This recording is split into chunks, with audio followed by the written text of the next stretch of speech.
Hola a tots, soc Daniela i de 6A i us vaig a parlar del llibre L'olfacte detectiu. Tracta sobre Jacob i un xiquet que viu al costat de la família Ford, que són el pare, la mare i tres xiquetes anomenades Tete, Uzi i Puss, i el cangur anomenat Sandy.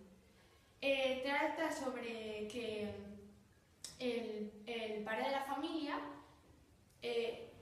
hereta la seva tia llunyana mor i hereta una casa molt xula però que està molt descuidada, abandonada, està en ruïnes, i el somni dels xiquetes és aconseguir viure allí amb tots els seus familiars i passar les primers Nadals en esta casa, ja que el Nadal s'estava acostant. Jacob es propone averiguar on estan els diners per heretar, perquè la dona no ha deixat ningú res de diners, i els veïns se sorprenen perquè deien que era molt avara i tenia molt de diners i no volia deixar a ningú. Aleshores va encontrant pistes i així li donen un llibre anomenat, un llibre molt famós, que el veí Pep diu que tenia en una estanteria abans de morir la dona. Aleshores diu que també uns dies després va veure unes llums a la casa, però que quan es van apagar ningú va eixir per la porta, van eixir per altre lloc. Aleshores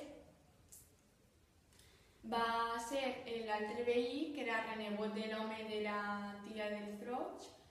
Aleshores van averiguar que li devien 600.000 xilins, i aleshores, com el jardí era del renebot del veí, van dir que li venia el jardí, però